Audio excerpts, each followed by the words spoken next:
Guys, yan po ang aming ginagawa. Nagpipit up po kami ng fittings ng branch line. Panoorin niyo po ang aming ginagawa para makita niyo po ang proseso sa paggawa po ng fire protection.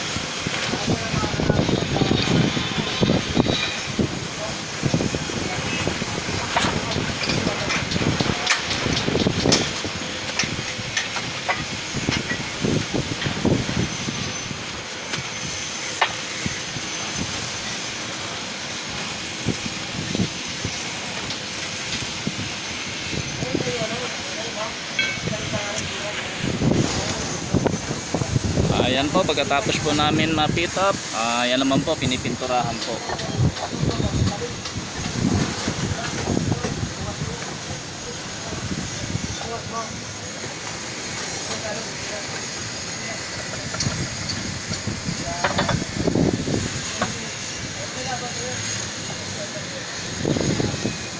At kapag natapos na pong pinturahan ito, ikakabit na po ito doon sa location ng paglalagyan ng branch line na fire protection.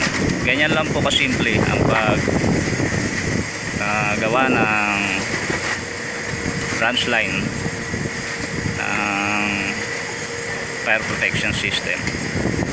Guys, manood po kayo palagi ng video ang ina-upload ko para makakuha po kayo ng technique sa pag-assemble po ng fire protection. Maraming salamat po sa inyong panonood. Ingat na lang po kayo palagi. Thank you po.